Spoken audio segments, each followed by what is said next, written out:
ভারত নাকি ইন্ডিয়া নাকি জম্মুদ্বীপ নাকি হৈমবতবর্ষ নাকি অন্য নাম? ভারতবর্ষ। হ্যাঁ, ভারতবর্ষ ঠিক আছে। ভারতবর্ষ যেহেতু এখানে ভরত রাজার শাসন ছিল তাই এটাকে ভারতবর্ষ না। এখানে যেহেতু ম্যাক্সিমাম হিন্দুরা বাস করেন তাই সেটা হচ্ছে ভারতবর্ষ, মানে হিন্দুস্থান। না, যেহেতু ব্রিটিশরা এটার নাম দিয়েছে, ইন্ডিয়া নাম দিয়েছে, তাই এখন ইন্ডিয়া নামটাকে ত্যাগ করতে হবে। এই ধরনের বিভিন্ন ধরনের প্রশ্নের সমস্যা রয়েছে এবং এগুলির সমাধান পেতে এই ভিডিওটা শেষ অবধি দেখতে হবে।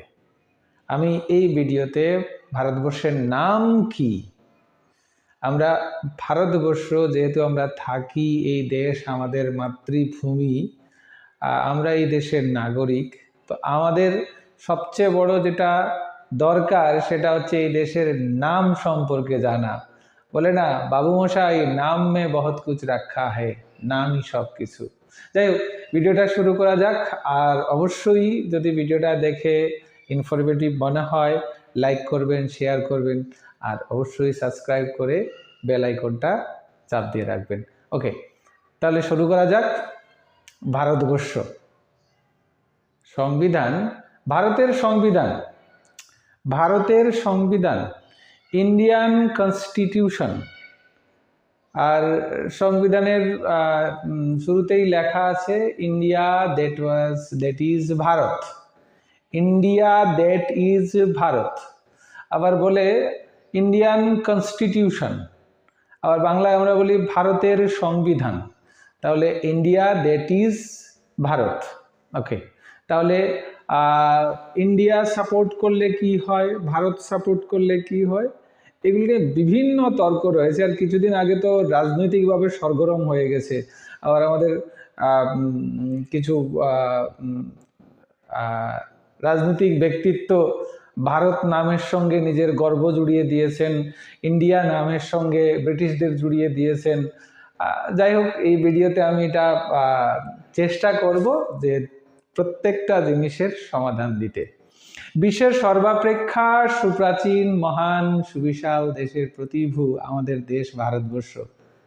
বিভিন্নতার সমন্বয়ে স্বীয় বৈশিষ্ট্যে সমুজ্জ্বল হয়ে উঠেছে, যার প্রজ্বলিত আলোক দ্যুতিতে বিশ্ববাসী মন্ত্রমুগ্ধ। ভারতবর্ষের একটা বিশাল সুনাম রয়েছে সুপ্রাচীন কাল থেকে। ভারতবর্ষ বলতে বোঝায় বৃহৎ দেশে জ্ঞানের দ্বারা প্রবাহমান কোনো বিষয়, যেখানে দীর্ঘদিন থেকে জ্ঞানের প্র্যাকটিস অফ নলেজ যেখানে দীর্ঘদিন থেকে প্রবাহমান।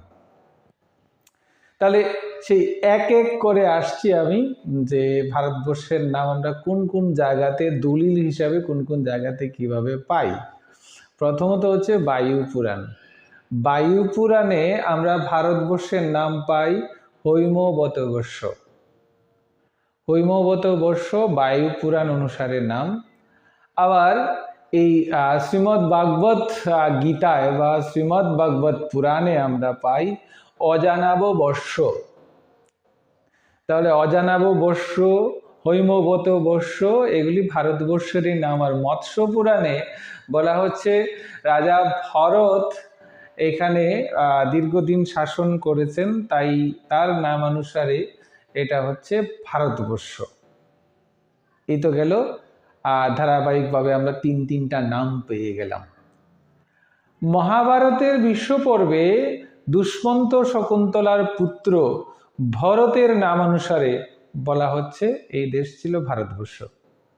তাহলে মহাভারত যদি আমরা ৫ম খ্রিস্টপূর্বাব্দ থেকে ৩য় খ্রিস্টাব্দ পর্যন্ত সময় দেখি, তাহলে এর আগে ভারতবর্ষের নাম কি ছিল? তাহলে এটাও এমন একটা যুক্তিযুক্ত না। মহাভারতের বিশ্ব পর্বে যে দুষ্মন্ত শকুন্তলার পুত্র ভরতের নামানুসারে ভারতবর্ষ হয়েছে, এটাও কিন্তু গ্রহণযোগ্য না।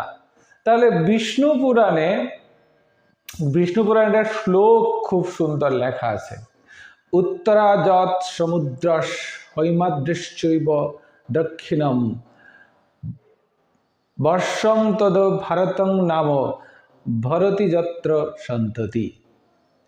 তাহলে এখানে অর্থাৎ এই যদি আমি এটার বাংলা করি তাহলে কি দাঁড়ায়, অর্থাৎ সমুদ্রের উত্তরে এবং হিমালয়ের দক্ষিণস্থ যে দেশ তার নাম ভারত, যেখানে ভরত রাজার সন্তান সন্ততিগণ বাস করত।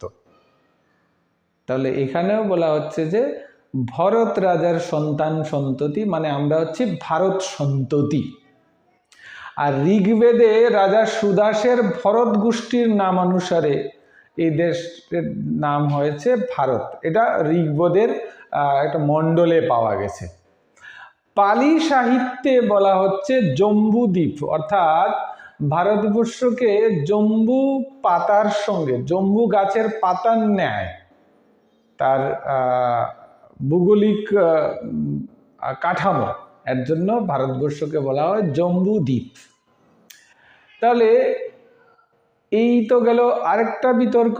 এবার আসছি গ্রিক ও রোমানগণ ভারতবর্ষকে কি বলতো। গ্রিক ও রোমানগণ যেমন ওরা প্রথমে বলতো ইন্দস, INDOS, ইন্দস। আর এই কালানুক্রমে কি হচ্ছে, ইন্দস কথাটাকে ইংরেজিতে এসছে ইন্দাস, INDUS, ইন্দাস। এবার ইন্দাস থেকে ইন্ডিয়া নাম এসছে। আর হেরোডোটাসের প্রথম ইতিহাসের জনক যিনি, তার প্রথম হিস্টোরিয়া গ্রন্থে তিনি ইন্দয় কথাটি প্রথম ব্যবহার করেছেন। বলা হয়েছে এই ইন্দয় কথাটা হচ্ছে ইন্ডিয়া। যাই হোক, আমরা এখন ইন্ডিয়া পেয়ে গেলাম। তাহলে ব্রিটিশরা যে ভারতবর্ষের নাম ইন্ডিয়া দেয়নি বা করেনি, এটা মোটামুটি এখনো পর্যন্ত আলোচনার থেকে ফুটে উঠেছে। যাই হোক, তারপরে হচ্ছে কি আমরা যদি আসি তাহলে এবার হিন্দু কোথার থেকে এসছে। আমি হিন্দু, আমার দেশ ভারতবর্ষ, এর জন্য হিন্দু না। দরায়ুস, পারস্য সম্রাট দরায়ুস বর্তমান সিন্ধু যে সংলগ্ন যে অঞ্চল তার নামকরণ করেন হিদুস বা হিন্দো।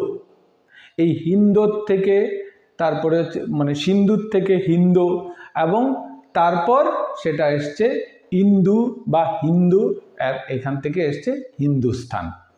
আর সপ্তসিন্ধু অঞ্চল খুব মানে আর্যরা যে সপ্তসিন্ধু অঞ্চলে বসবাস করেছিল, এখানে সিন্ধু অঞ্চল খুব খুব গুরুত্বপূর্ণ। এবং ভারতবর্ষের উত্তর ভারতের অর্থনৈতিক ক্ষেত্রে সিন্ধুর যে একটা গুরুত্ব রয়েছে, তো এই সিন্ধুর থেকে হিন্দু শব্দটি এসছে। এবং পার্সিকরা আল হিন্দ বলতে যে অঞ্চলটাকে বোঝায়, আল হিন্দ বলতে যে অঞ্চলটাকে বোঝাতো, এটা আর অন্য কোনো অঞ্চল নয়, সিন্ধু নদের পার্শ্ববর্তী অঞ্চলকে ওরা আল হিন্দ বলতো, অর্থাৎ সিন্ধুর ওপারের জনগণ যারা বসবাস করত।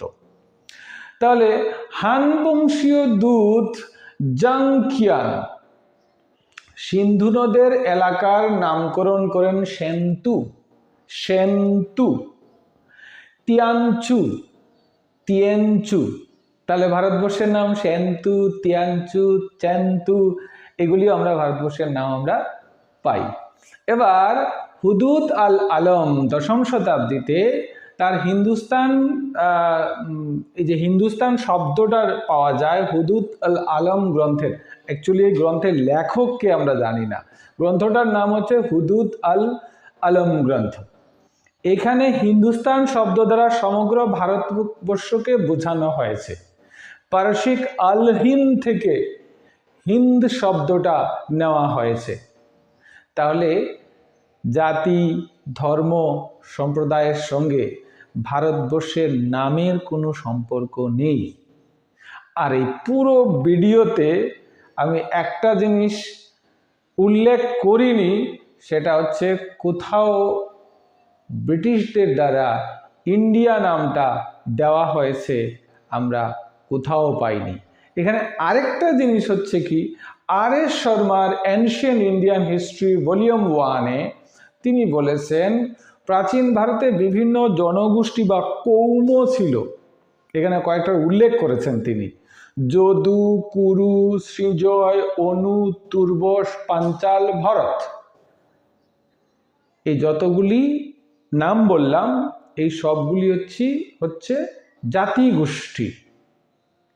তার মতে রমেশচন্দ্র মজুমদারের মতে বা রমেশচন্দ্র শর্মার মতে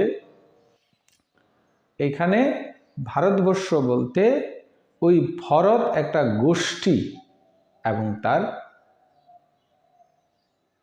বৃহত্তর অঞ্চলে যারা দীর্ঘদিন থেকে বসবাস করে তাদেরকে বলা হয় ভারত। তাহলে আমাদের সংবিধানে যে শব্দটা নিয়ে খুব সতর্কতার সঙ্গে বলা হয়েছে ইন্ডিয়া দ্যাট ইজ ভারত, এই কথাটা যথার্থ এবং এটাই থাকা উচিত। যদি ভিডিওটা ভালো লাগে লাইক করবেন, শেয়ার করবেন এবং অবশ্যই সাবস্ক্রাইব করবেন। ঠিক আছে।